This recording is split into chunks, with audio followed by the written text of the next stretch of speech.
esta mañana. Si usted está por primera vez en este lugar, bienvenido, bienvenida. Estamos felices que esté acá. El tema de hoy es en petición de mi hija, que me dijo: papá, pero ¿cuándo vas a dar el tema? El tema de hoy, el fariseo actual. ¿Cuál es el tema de hoy? El fariseo actual. Dígale al de la par, el fariseo actual. Ese es el tema de esta mañana. Y vamos a ver cómo se comportaría un fariseo en la actualidad. A muchos de nosotros como cristianos o como creyentes, tal vez un familiar alguna vez nos dijo: usted lo que es un fariseo. ¿A alguien alguna vez le dijeron eso? A mí alguna vez alguien en familia me dijo: usted lo que es un fariseo. Sin embargo, ese decir o esa queja o ese reclamo molesto para los cristianos, ¿verdad? No nos gustan que nos digan fariseos. Pero ¿cómo era que se comportaba un fariseo? ¿Cómo era que un fariseo vivía su vida? ¿Qué era lo que la gente le reclamaba a un fariseo? Déjenme introducirlos con una historia. En cierta ocasión, un grupo de periodistas en Nueva York decidió hacer una estadística, una encuesta. Querían tener un descubrimiento de ver cuál grupo étnico era el que más mentía en la ciudad de Nueva York. ¿Cuáles eran los más mentirosos en la ciudad de Nueva York? Entonces ellos hicieron un anuncio y el anuncio decía: se solicita un experto o experta en trigonometría funcional portuaria para cableados de comunicación intensiva. Los aspirantes deben tener mínimo 5 años de experiencia. Se ofrece un excelente salario y todos los beneficios. Al día siguiente de haber salido publicado el aviso, frente a esta empresa que ofrecía empleo, había una fila de 50 personas. Lo que pasa es que por lo que se dijo que se hacía el puesto, no existe. Y todos decían tener al menos 5 años de experiencia en una función que no existía. No voy a decir las nacionalidades de los que estaban ahí, pero ellos descubrieron quiénes eran. Y al menos 3 nacionalidades, ellos confrontaron a estas personas en la entrevista y les dijeron: el puesto para el que tú dices tener 5 años de experiencia no existe. Lo que tú dices es una mentira. A lo que ellos dijeron: la verdad es que yo ya sabía, pero yo soy tan inteligente, soy tan capaz, que para una persona como yo se adapta a cualquier cosa y todo es fácil. Los habían descubierto en su mentira. Y ni aún así habían tenido la humildad para reconocer su pecado, su falta. Hoy en día muchos creyentes dicen ser superiores, dicen ser mejores, dicen estar listos o preparados para lo que sea. Sin embargo, en la religión y en la conducta de los seres humanos no es muy diferente. Por lo general, muchos tienen una confesión de fe. Buena parte asegura haber hecho algo que les da algún crédito y quieren sentirse mejores o superiores a alguien más. Los fariseos eran personas que se sentían por encima de los demás.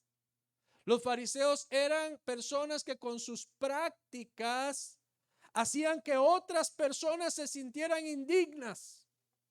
Sin embargo, usted y yo, delante de Dios, todos somos iguales. Todos hemos sido pecadores, todos somos pecadores y todos tenemos que venir a Cristo y humillar nuestras vidas.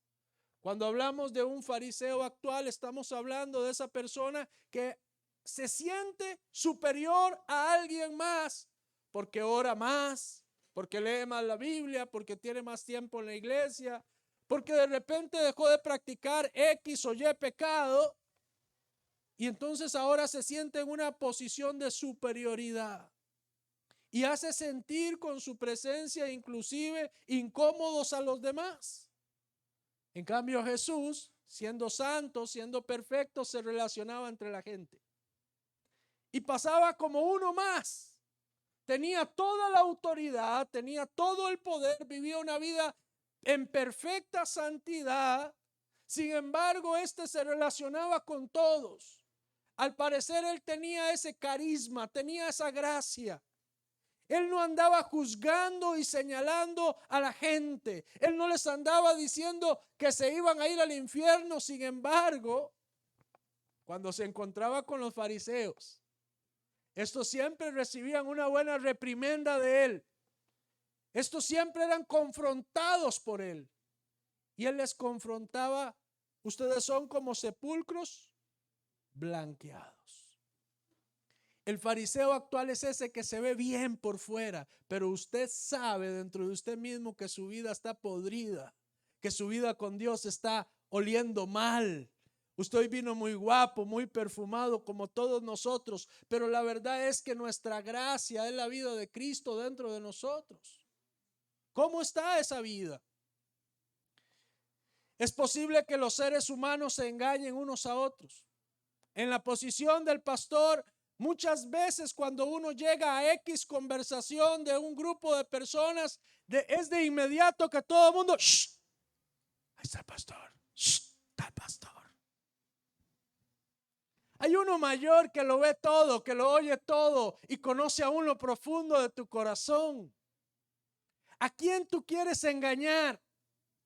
Tú puedes engañarme a mí, tú puedes engañar a tus padres, pero tú nunca vas a poder engañar a Dios. La palabra del Señor dice: Dios no puede ser burlado. Dios no puede ser burlado. Dígale que tiene al lado: a Dios nadie lo engaña. Una apariencia puede engañar a alguien, pero no a Dios. Una facilidad para hablar puede engañar a las personas, pero no a Dios. Quiero que veamos el pasaje bíblico en Lucas capítulo 18 y que podamos ir construyendo esta enseñanza. Lucas capítulo 18, versículo 9, dice la palabra del Señor: a unos que confiaban en sí mismos como justos y menospreciaban a los otros, dijo también esta parábola. ¿Cuál es la primera característica del fariseo actual? Es alguien que se justifica por sí mismo, por sus obras. Este es el menos malo de los cristianos. Este es el que dice: yo no soy tan malo como aquel otro. Yo no me parezco a aquel. Y vamos a la misma iglesia y nos comparamos. El fariseo actual es ese que piensa que porque viene todos los domingos a la iglesia y no falta, es superior al que faltó el domingo pasado. Es ese que dice: yo siempre oro y entonces yo soy mejor que aquel que le cuesta orar. El fariseo actual es uno que vive en una constante comparación con los demás porque no se atreve a mirarse a sí mismo delante del espejo de Dios. Y él tiene que llenar sus vacíos en las debilidades de otros porque no se atreve a reconocer sus propias debilidades.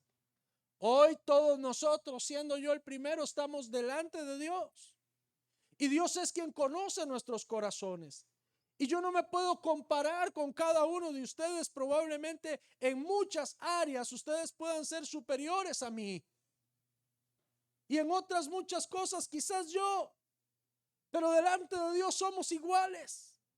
Delante de Dios tenemos las mismas necesidades, las mismas luchas. Yo he llorado al igual que usted ha llorado. Yo he sufrido al igual que usted ha sufrido. Hemos caminado en una misma vida. Podemos aparentar, pero Dios muestra lo que realmente somos. Los seres humanos viven en una competencia constante. Queremos ser superiores a alguien más. Queremos el reconocimiento de alguien más. Queremos que nos aprueben, que nos aplaudan. Queremos que nuestro egocentrismo, que nuestro ego sea alimentado. Pero cuando nos ponen en una posición de igualdad, incluso a nivel Hay gente que dice, yo no soy racista. Pero cuando usted le dice, usted es igual que un haitiano, usted es igual que un nicaragüense, usted es igual que un colombiano, usted es igual que una persona de color negro o un de color más amarillento, entonces dice, ay, no, no, no, no, no, no, no. Todos nosotros somos iguales. Puedes tener distinto color de piel, puedes tener distinta nacionalidad, puedes ser más educado en una cosa o en otra, pero delante de Dios todos somos iguales. El fariseo actual es uno que se ha sentado en el trono de Dios, ha quitado a Dios, se ha sentado él en el trono y él necesita ser reconocido. Él dice, no, yo no estoy en el trono de Dios, pero estoy a la par. Lo mismo que Lucifer quería, Satanás quería. Hay mucha gente que hoy en día quiere pisotear a los demás. Quiere tener un carro para presumir que tiene un carro. Para llegar y parquearlo a la par del hermano que llega ahí en su triciclo. Se espera que llegue el hermano en el triciclo para bajarse él del carro. Pastor, ¿eso es real? Eso es real. Todos reclaman el derecho por sus buenas acciones. Todos quieren ser declarados justos, santos por mérito propio. No falta quien diga que él es malo, pero que hay peores. ¿Alguna vez usted ha dicho eso? Yo soy malo, pero hay peores.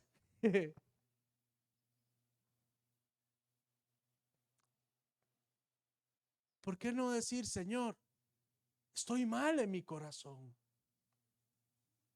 ¿Por qué tener que decir hay peores? ¿Ve cómo eso está ahí? Ese bichito de pecado está en nosotros muchas veces. Ese fariseo está ahí viviendo en nosotros muchas veces. Pastor, yo soy malo, pero hay peores. ¿Pero qué? ¿Y qué de los demás? Lo importante es tu relación con Dios. ¿Por qué tienes que compararte con otros? Al final, todos tenemos la misma necesidad. Y si tú identificas que alguien tiene una necesidad mayor, lo que deberíamos de hacer es ver cómo ayudamos a esa persona, no cómo le pisoteamos para llenar nuestros vacíos, para justificar nuestros pecados propios. Hay gente que en pos de no ser excelente se justifica en el que no ha logrado un nivel de excelencia. Yo toco mejor este instrumento, yo canto mejor este, yo predico mejor que este, yo por lo menos hago esto. Muchas veces en las iglesias se escucha de esto. Bueno, yo soy mejor que aquel. ¿Por qué no te paras delante del espejo de Dios? O más bien todos nosotros nos paramos cada día delante del espejo de Dios y dejamos que su santidad nos mida. En el tiempo de Jesús había un grupo de religiosos caracterizado por las apariencias, por su aparente celo en cumplir las normas y la ley y los mandamientos. Ellos eran conocidos como los fariseos. Hablar del fariseo actual siendo pastor puede ser una espada de doble filo. Porque el primero que es llamado al fariseísmo es el pastor. Los fariseos se caracterizaban por pedirle a la gente que hiciera cosas que ellos no hacían. Pero su apariencia era de que tenían un celo por Dios. Dice el verso 10 de este texto: 2 hombres subieron al templo a orar. Uno era fariseo y el otro publicano. El fariseo, puesto en pie, oraba consigo mismo de esta manera. ¿Oraba con quién? Consigo mismo. Dios, te doy gracias porque no soy como los otros hombres, ladrones, injustos, adúlteros, ni aun como este publicano. Ayuno 2 veces a la semana, diezmo de todo lo que gano. Dime de qué presumes y te diré de qué careces. Dime de qué presumes y te diré de qué careces. Cuando usted vea que una persona presume mucho en algo, usted ha identificado su verdadera necesidad, su verdadera carencia. Yo no necesito aparentar. Usted no necesita aparentar, usted es lo que es. Usted ha alcanzado lo que ha alcanzado. Usted habla como habla. A mí me agrada la gente que es sincera. He enseñado a los líderes y no me gusta, pero les he enseñado a que sean sinceros. Algunas veces me revuelve el estómago sus respuestas sinceras. ¿Por qué no fue? No quería. Dan ganas de darle con la silla. Pero prefiero esa sinceridad que me revuelve todo a que me mienta. Normalmente nos cuesta reconocer en nosotros mismos. Porque cuando esa persona me dice no quiero, entonces me da la oportunidad de preguntarle, ¿y por qué no quieres compartir un tiempo con Dios? Y entonces es ahí donde hay apertura. Pastor, la verdad es que llevo días sin orar. La verdad es que me está costando. La verdad es que pequé. Pero mientras usted siga ocultándose detrás de otros, mientras usted siga justificándose y presentando una apariencia de que todo está bien, usted no va a poder realmente desarrollarse, crecer. Usted va a seguir engañando al pastor, a los líderes, pero a Dios no lo engañas. Y un día vas a tener que rendir cuentas como yo lo tengo que hacer delante de Dios. ¿Y qué va a pasar ahí? Este fariseo presumía varias cosas: ser honesto, ser justo, ser fiel a su esposa, ayunar y diezmar. Yo quiero que revisemos un poquito estos conceptos de este fariseo. Él decía que era muy honesto, que era justo, que era fiel a su esposa, que ayunaba y que diezmaba. El alcance del séptimo mandamiento va más allá de quitar el dinero o bienes del prójimo por medio de trampas.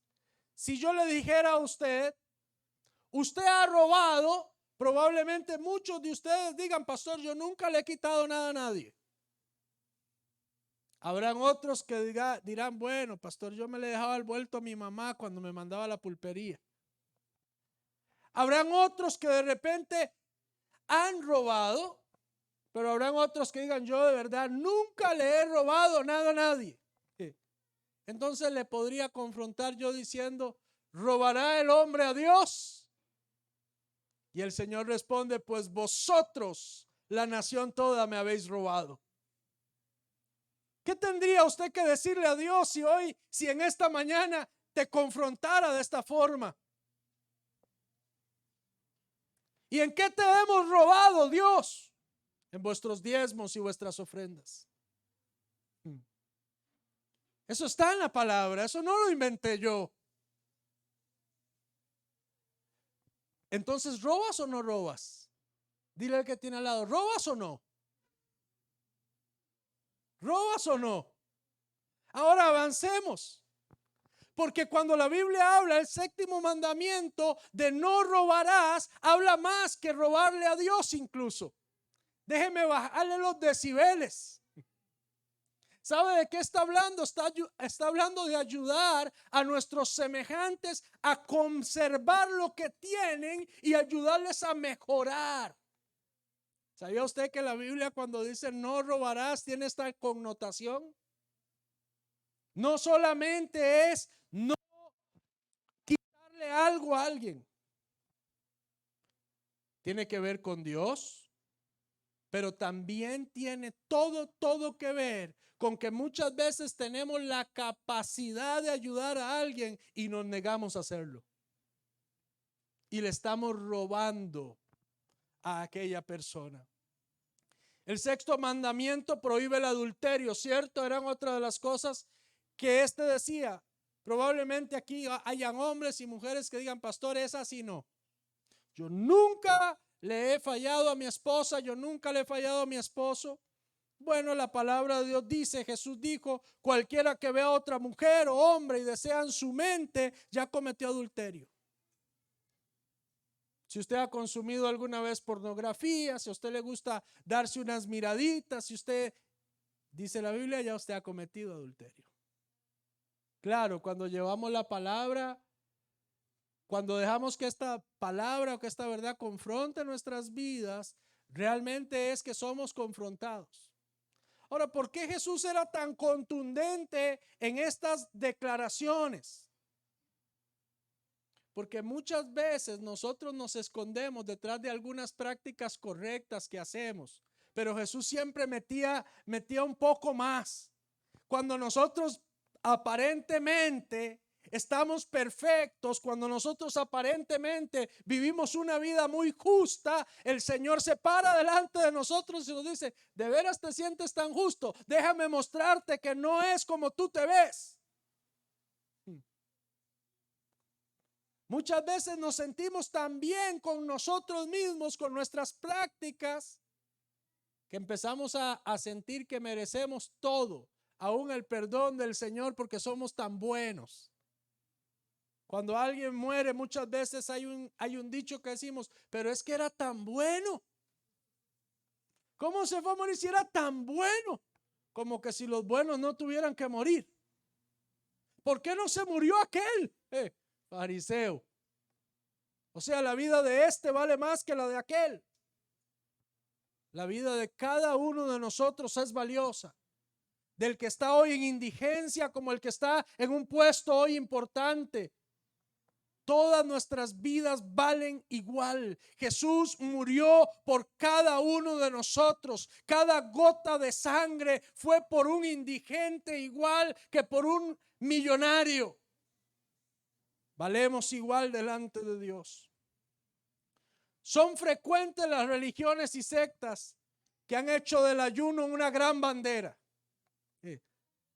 Escuche esto porque esto a algunos le puede doler. Si no aquí a los que están por redes, pero a alguien le va a doler esto. ¿Sabía usted que los fariseos ayunaban? ¿Sabía usted que ellos levantaban grandes campañas de ayuno? Pastor, ¿tiene algo usted contra el ayuno? No, el ayuno es bíblico. Y le animo a que ayune. Pero no sea como los fariseos, que cuando ayunan todo el mundo se da cuenta que está ayunando. Yo llevo tanto tiempo de pastor y usted no me puede decir a mí, pastor, está en ayuno. Porque no pongo cara de hambre. Porque no tengo que decirle a usted si ayuno o no ayuno. Yo debo ayunar. Yo entiendo la importancia del ayuno. Los fariseos hacían de estos grandes movimientos y ellos querían que todas las personas supieran que ellos ayunaban. Y Jesús les dijo, usted no sea como el fariseo. Cuando usted ayune, lávese la cara, salga, sonríe y que nadie sepa que usted ayune. Cuando usted ore, dice la Biblia, vaya, enciérrese en su cuarto y su Padre que está ahí en lo secreto le va a recompensar en lo público. Escuche lo que la Biblia dice en Isaías 58, versos 6 y 7 del ayuno. Para que usted vea lo que incluye el ayuno. El ayuno incluye mostrar misericordia con los semejantes. ¿Qué incluye el ayuno? Mostrar misericordia con los semejantes. Pero hay gente que cuando está ayunando se le olvida ser amoroso. Se le olvida que hay gente necesitada. Leo para ustedes. ¿No consiste más bien el ayuno que yo escogí en desatar las ligaduras de impiedad, en soltar las ataduras del yugo, en dejar libres a los quebrantados y en romper todo yugo? ¿No consiste en compartir tu pan con el hambriento y en llevar a tu casa a los pobres sin hogar? no consiste en cubrir a tu prójimo cuando lo veas desnudo y en no esconderte de quien es tu propia carne. Cuando estamos hablando del ayuno, no estamos hablando de aguantar hambre. Estamos hablando de cobijar, de abrazar, de tener empatía con nuestro prójimo. Hay gente que se puede encerrar 3 días, una semana, un mes sin comer. Pero cuando salen de ahí siguen sin hablarle a nadie. Ellos llegan y se van a la iglesia y no le hablan a nadie porque se sienten muy superiores. Ellos no se relacionan porque sienten que el status quo de la zona no es para ellos. ¿Me está oyendo? Muchas veces el fariseo actual se esconde detrás de algunas prácticas religiosas.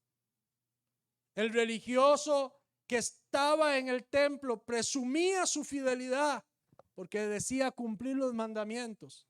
¿Sabe cuándo se le desboronó todo eso? Cuando Jesús apareció. Y Jesús les confrontó en lo más profundo de su ser. Porque la palabra del Señor enseña en 2 de Samuel, si usted quiere lo busca, 2 de Samuel 16:7 dice: no juzgues por su apariencia o por su estatura, porque yo lo he rechazado. El Señor no ve las cosas de la manera en que tú las ves. La gente juzga por las apariencias, pero el Señor mira el corazón. ¿Qué mira el Señor? El corazón. ¿Qué es lo que Dios está viendo en nosotros? El corazón. Podemos estar sentados acá, vernos muy bonitos, pero Dios lo que realmente está viendo es el corazón. Si usted, como mi esposa, hubiese vivido conmigo tantos años, yo siempre le he dicho a mi esposa y siempre lo he dicho, yo soy temeroso de lo que hay en mi corazón. Muchas veces yo he visto el mal en mi corazón, intenciones malas en mí. Y cuando yo logro ver eso, a mí me da miedo. En tantos años en el Señor yo he pecado, yo he hecho cosas que no están bien. Y me he arrepentido y he llorado y he pedido perdón a Dios. Pero ¿sabe una cosa? Hay cosas silenciosas dentro de nosotros que nadie considera pecado, pero que usted sabe que no están bien. ¿Y sabe qué es lo que Dios está viendo? Eso es lo que Dios está viendo, lo que hay dentro de ti. Este fariseo le quería decir a Dios: yo soy muy bueno, yo no me parezco a los demás. ¿Sabe qué sigue diciendo Jesús? ¿Sabe qué le dijo Jesús a los fariseos? Mateo 23:5. Todo lo que hacen es para aparentar. Todo lo que hacen es para aparentar. Entonces el pastor dice: uy, es que el pastor sí que ora lindo. Pero ora en su casa. Uy, es que sí predica lindo, pero predica en su casa. Uy, es que siempre anda tan lindo, pero ¿cómo será en su casa? Dígale que tiene al lado: yo no vivo por apariencias. No podemos vivir por apariencias. Jesús le dice a los fariseos: todo lo que hacen es para aparentar. En los brazos se ponen anchas cajas de oración con versículos de la escritura y usan túnicas con borlas muy largas. ¿Qué es lo que tú haces para que la gente crea que tú eres?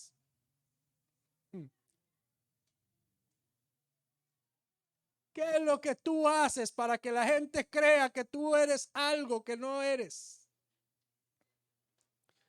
Voy a concluir con una historia de la Biblia muy conocida. Diga conmigo: Ananías y Zafira. ¿Alguien conoce la historia de Ananías y Zafira? Explorémosla un poco, ¿le parece? Hechos capítulo 4, verso 32 y después Hechos 5 del 1 al 11. Vamos a ir poco a poco. Dice la palabra del Señor: y la multitud de los que habían creído era de un corazón y un alma, y ninguno decía ser suyo propio nada de lo que poseía, sino que tenían todas las cosas en común. Estamos hablando de la iglesia después de la muerte y resurrección de Cristo, de esa primera iglesia. La iglesia que nuestro Señor Jesucristo estableció, fundó, selló con el Espíritu Santo. Estamos hablando de esta iglesia y dice que todo lo tenían en común, que eran de un corazón y un alma, y que ninguno decía ser suyo propio nada de lo que poseía, sino que tenían todas las cosas en común. Era: si usted ocupa esto y yo lo tengo, esto es suyo. Si yo ocupo eso y es suyo, esto es mío. Hoy en día decimos: no, es que la gente se aprovecha, pastor. Déjeme decirle que de mí ya no se pueden aprovechar porque yo me entregué al Señor. ¿Qué significa eso, pastor? Que nada de lo que tengo es mío. Que todo lo que tengo pertenece a Él. ¿Sabe por qué peleamos nosotros tanto? Porque nosotros somos dueños todavía de mucho. Y por eso sufrimos tanto. Pero cuando usted dice que todo lo que usted tiene pertenece al Señor, la perspectiva es otra. Sigo leyendo para usted. Y con gran poder los apóstoles daban testimonio de la resurrección del Señor Jesús, y abundante gracia era sobre todos ellos. Así que no había entre ellos ningún necesitado. No había entre ellos ningún necesitado. Diga conmigo: no había entre ellos ningún necesitado. Preste atención a esto. Porque hoy en las iglesias hay unos que tienen mucho y en el mismo lugar a la par uno que no tiene que comer. Ay. Pero dice la Biblia que ahí no era así, porque el que tenía mucho decía: si tú no tienes y yo tengo, toma, te doy para que tú también tengas. Porque todas las cosas las tenían en común. No tienes dónde pasar Navidad, ven a mi casa. Nunca has podido hacer esto, yo lo he hecho 1000 veces, ven, te cedo mi lugar. Todas las cosas en común. Hoy en día la iglesia no, lo importante es que me vean a mí. Yo soy el importante. Si tú tienes 10 camisas y te puedes comprar una nueva, ¿por qué no la compras y se la regalas al que no puede comprar una? ¿Para qué quieres seguir acumulando? Tienes 10 pares de tenis, ves al hermano que llega sin tenis o no tiene zapatos para la escuela, pero tú te sigues jactando de tu colección de tenis y no puedes donarle a él. Tienes un fariseo metido. Ay, ¿qué dice la Biblia? Que no había entre ellos gente en necesidad. Avancemos un poquito. Porque todos los que poseían heredades, casas, las vendían y traían el precio de lo vendido y lo ponían a los pies de los apóstoles. Y se repartía cada uno según su necesidad. Entonces José, a quien los apóstoles pusieron por sobrenombre Bernabé, que traducido es hijo de consolación, y la palabra, cuando hablamos del Espíritu Santo, estamos hablando de un consolador, de uno que consuela. A este hombre llamado Bernabé es hijo de consolación, levita, natural de Chipre.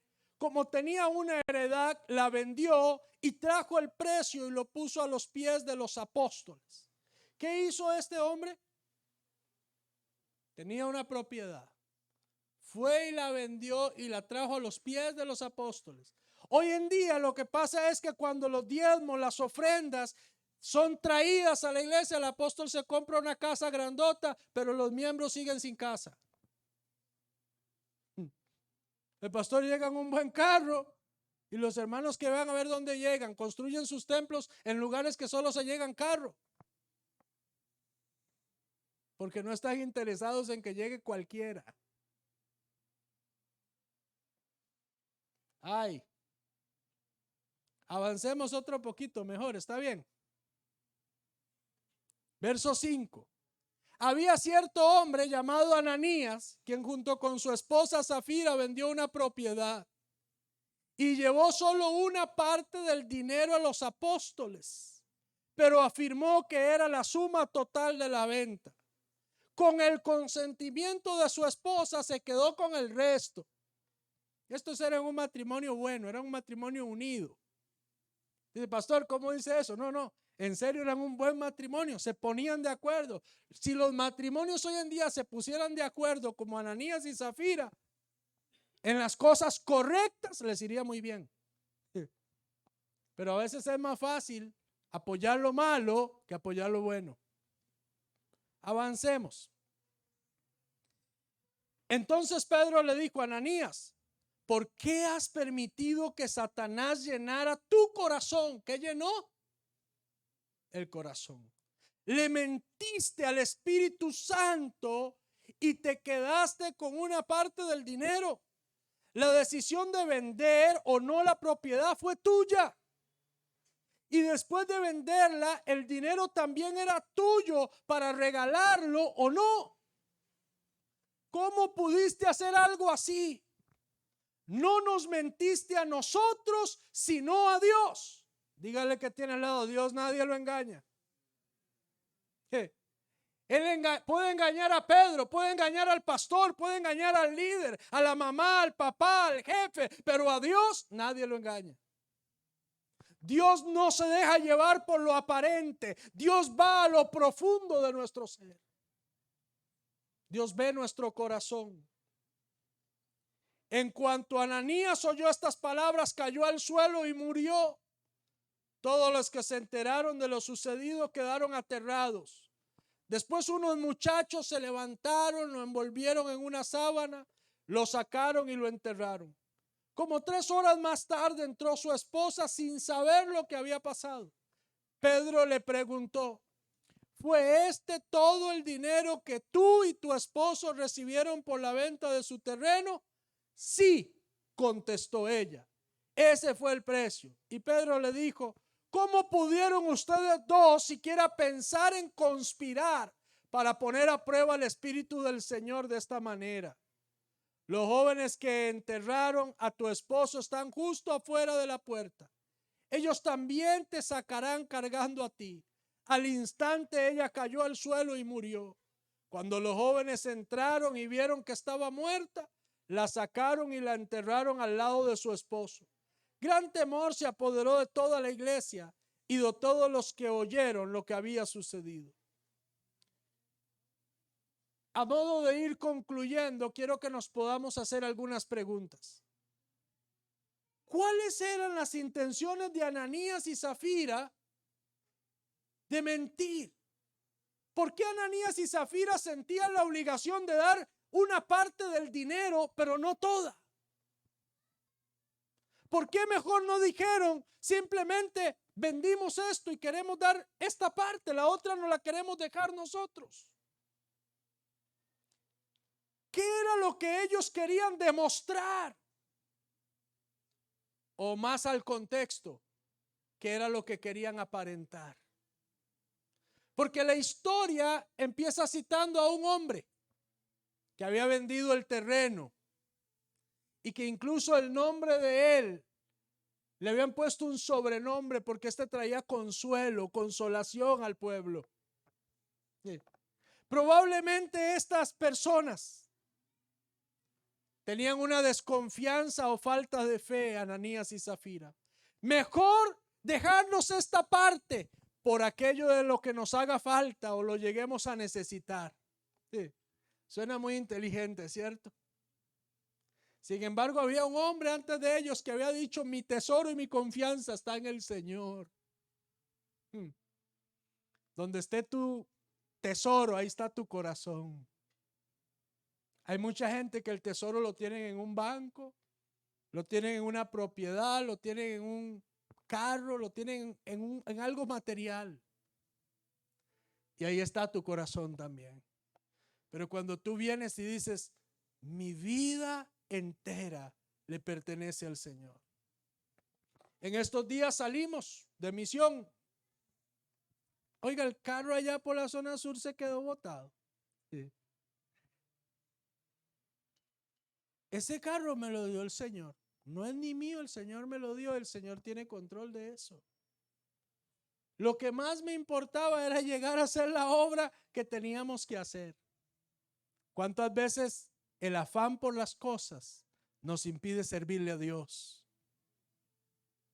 Y si hoy no tenemos todo lo que quisiéramos tener, eso no va a ser un obstáculo para servir al Señor.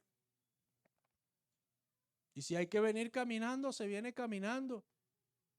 Y si hay que ir en bus, se va en bus. Pero dejamos de poner excusas para servir al Señor.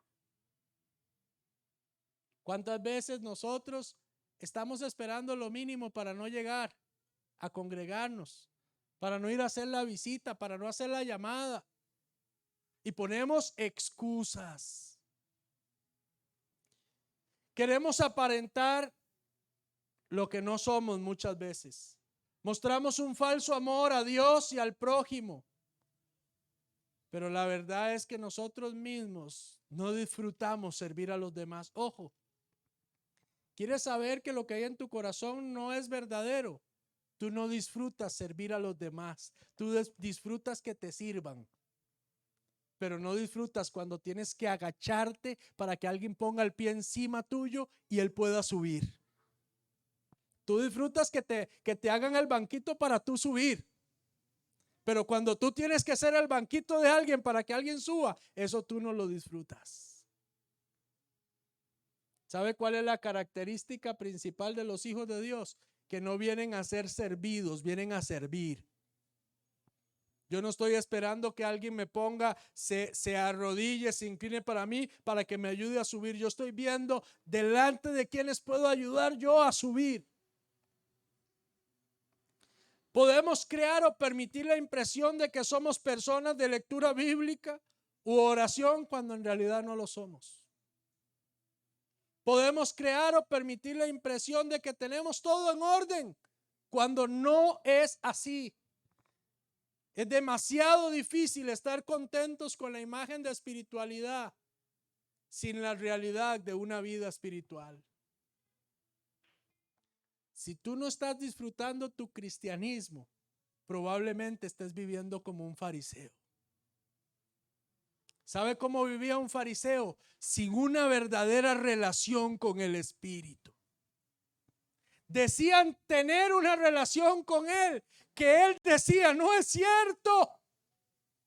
Y dice la palabra, en aquel día me dirán, Señor, en tu nombre hicimos esto, profetizamos. Y Él les diré, yo a ustedes no los conozco. Ustedes son hacedores de maldad. El Señor no me va a reconocer a mí. Uy, sí, Él era el pastor de MSI. Uy, sí, Él profetizó. Uy, sí. ¿Sabe dónde te conoce el Señor? En lo secreto, en lo íntimo, en donde nadie ve tus lágrimas, en donde nadie ve tu dolor. Quizás esos decían que todos vean lo generoso que somos. Esa parte es para nosotros, no la vamos a compartir con nadie. Eso pasa a veces en la fiesta, ¿cierto? El que reparte y reparte dice, esto lo aparté para mí, la mejor parte. Esto es solo para mí. Y la mejor parte no la reparte. Pero con el Señor no es así. El Señor saca lo mejor. Y si queda algo, está bien. Y si no quedó, está bien. Porque el Señor no está buscando ser servido. En MSI no estamos buscando ser servidos. En MSI estamos buscando cómo servir. Y cuando hablo de servir, no le estoy hablando de tocar un instrumento o cantar o estar en algún ministerio. Todo eso vale. Estamos hablando de cómo servir a nuestras comunidades, cómo servir a nuestras familias, cómo servir a nuestros hijos, esposas, madres. De eso estamos hablando. Concluyo. ¿Recuerdan que estábamos hablando de una historia al principio de un fariseo y un publicano? En Lucas 18. Aquel publicano se acercó a Dios también. A lo lejos, con la cabeza agachada y decía, yo no soy digno. Cuando nosotros venimos delante de Dios y nos sentimos muy dignos, es porque hemos olvidado que delante del todo somos pecadores. Es porque hemos olvidado que si no fuera por su gracia y su misericordia, no podríamos estar en este lugar. Si algún día se sienta un indigente al lado tuyo, recuerda que usted y él son iguales. Si algún día se sienta alguien que de repente no se ve tan bien, recuerde que usted y él son iguales. Eso le va a dar a usted el corazón para amar, para orar. Usted va a llorar, le aseguro que usted va a llorar junto a aquel hombre, junto a aquella mujer. Porque aquel que era muerto ha resucitado. El hijo mayor, el hermano mayor, en la historia del hijo pródigo, este no se alegró de que su hermano hubiese vuelto. Este se enojó. Este se molestó porque su padre lo abrazó, lo besó, lo recibió y le volvió a dar un lugar. El fariseo tiene el complejo de hermano mayor. Y cuando alguien vuelve y cuando alguien regresa, en vez de generar esa alegría, lo que genera es envidia, lo que genera es molestia. ¿Qué le parece si oramos esta mañana? Incline ahí su rostro, por favor. Señor, delante de ti, todos somos desnudados desde nuestro interior. Señor, yo reconozco mi gran necesidad de ti cada día. Reconozco que separado de ti nada soy, nada puedo, nada tengo, nada lograría. Dile al Señor, tú con un corazón sincero, ¿cómo vas a hacer la oración esta mañana? ¿La vas a hacer como el fariseo dando gracias porque no eres como alguien más? ¿O vas a reconocer tu verdadera condición de pecado fuera de Dios? Y decir, Señor, perdóname, porque yo reconozco que aunque llevo tantos años en la iglesia, aún hay muchas cosas en mí. Señor, perdóname, porque muchas veces me he justificado en ser mejor que alguien más. Perdóname porque me he comportado como ese fariseo egocéntrico, presumido quizás. Señor, perdóname. Espíritu Santo, enséñame a tener la humildad que tuvo Jesús para comer con publicanos, con fariseos, con pecadores, con prostitutas, con todos. Amado Dios, yo oro por MSI, cada persona que está acá. Que la fe tuya no falte nunca en sus corazones. Y que ellos puedan ver tu vida creciendo día a día. Oro, Señor, para que tu salvación sea producida en la familia de cada hombre y mujer en este lugar. Yo ruego en el nombre de Cristo que tu salvación sea en nosotros, pero que sea por medio de nosotros a muchos.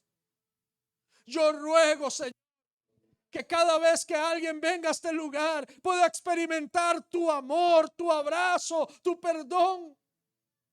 Yo suplico, Señor, que la gracia tuya esté con nosotros.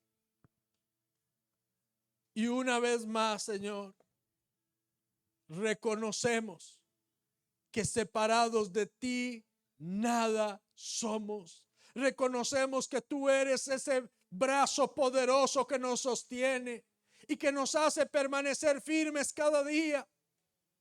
Que aquí no hay uno tan carga como para sostenerse a sí mismo, sino que ha sido tu mano poderosa la que nos sostiene. Que aquí no hay uno tan fuerte ni tan inteligente, sino que ha sido tu sabiduría y tu gracia.